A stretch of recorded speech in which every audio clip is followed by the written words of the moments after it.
So, Nearpod is probably the most exciting online interactive presentation platform there is. You can create presentations with interactivity, which are fun and engaging for your learners. And what's best of all is that it's free and easy to use. So let's get stuck in and find out how we can use this wonderful platform. So simply sign up and log in to nearpod.com with your Google account. So once you're at the Nearpod dashboard, you have two choices. You can either create a lesson in Nearpod, or you can have a pre-prepared Google slide presentation with which you want to add Nearpod interactivity. In this case, I'm going to create a lesson in Nearpod. So I click on the lesson in Nearpod button, and I've been given a choice to add slides. You can also drag and drop any files of PNGs, PowerPoints, or PDFs that you have. When it comes to adding slides, you've got three choices. You can add content, add web content, or add an activity. So let's have a look at each one of them. If you want to add content, you've got a plethora of choices, whether it's to make an customized slide, 3D activity, a field trip, to search through BBC video, to create a slideshow, go to YouTube, create an audio file, or upload a PDF. Adding web content, you have a link that you want to add to your Nearpod presentation. Put the link in, and students will be able to work with the web that you've pointed, the website that you've pointed your learners to. Adding an activity gives the students a chance to interact with your presentation, whether it's an open-ended question, a pair matching exercise, a quiz, a video cast, Flipgrid, to collaborate with each other, answer a poll, fill in the blanks, or do a memory test. So let's see how we get on with adding content, web content, and adding an activity to our presentation. I'm going to start by having a title page, and my topic for today is the human circulatory system. So just like any other presentation software, you've got different slides that you can play with. You've got different formats as well, whether it's a title and some text, or a body below, or two separate columns, and so on and so forth.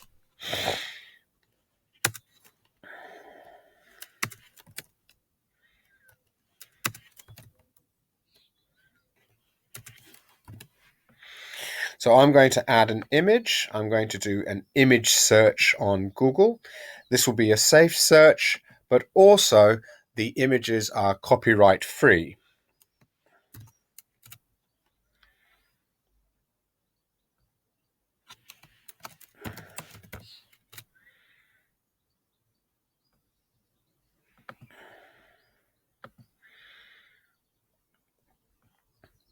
You can change the background of your slide to any sort of theme that you fancy. And this will apply to all the slides in your presentation.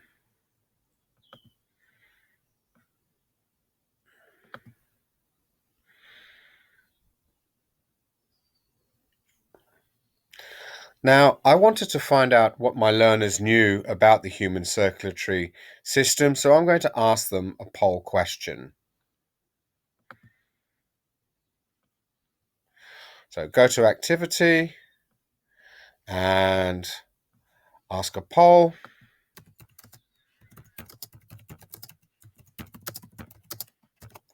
So what do you know about the human circulatory system?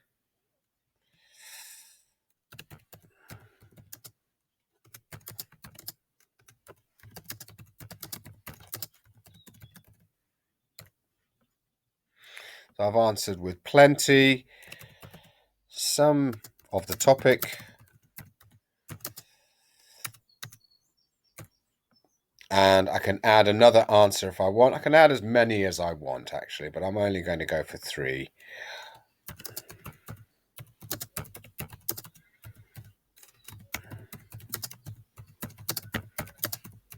So I've got 3 questions here, 3 answers rather.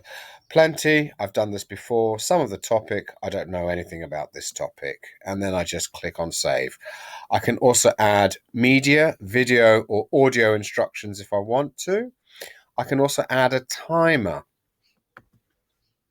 So with the timer, I'm going to give my learners a minute to answer the question so that we can keep the pace going.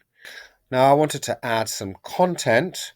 In this case, I was thinking of maybe adding a web page for my learners to look at, and then I could test them on some vocabulary. So I need to add a URL link. So here's one that I prepared earlier.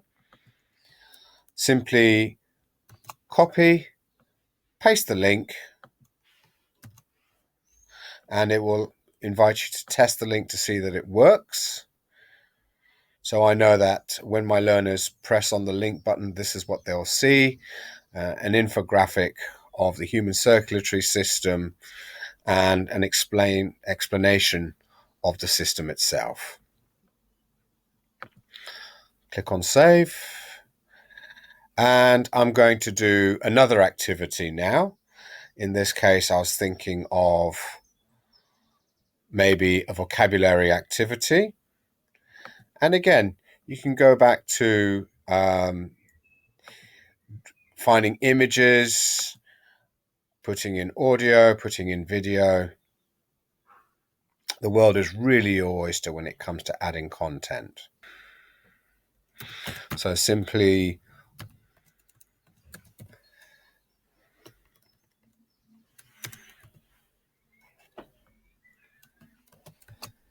add your text and then just look for an image.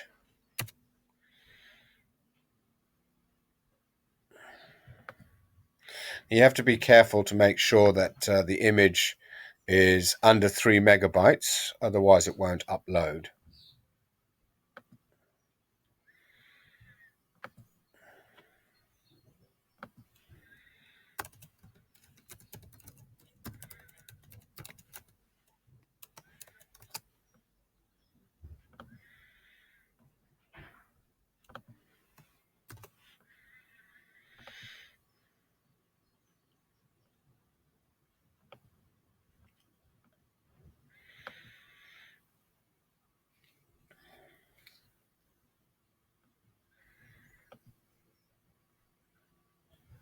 Now, it could be that you've created a slide and you want to move it further up the chain or down. All you got to do is click and hold, drag and drop, and you can move the slides backwards and forwards. Not a problem. I'm going to add some more content now. I was thinking of adding a 3D image to see what we can find. And we've got the animal cells, full body, cardiovascular system. So I think that's going to be quite interesting for the students to look at. So I'm going to add that in as well. And like I said, it's just a question of dragging and dropping any sort of activity that you want your learners to engage with. Once you are done with your presentation, you just click Save and Exit. Give the lesson a title.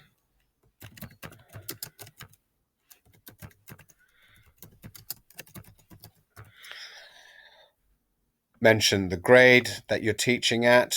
In this case, I'm going for other, and the subject.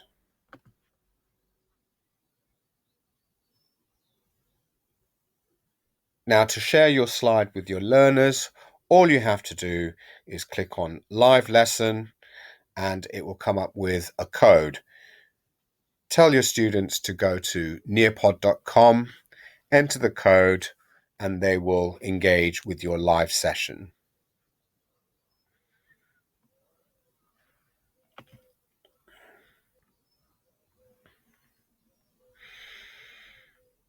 So here I control the pace at which students view the slides.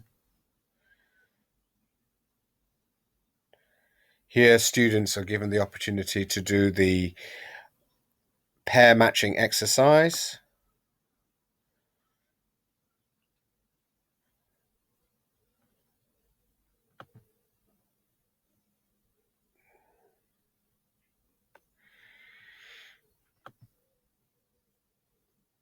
And they've got a chance to go to the web page.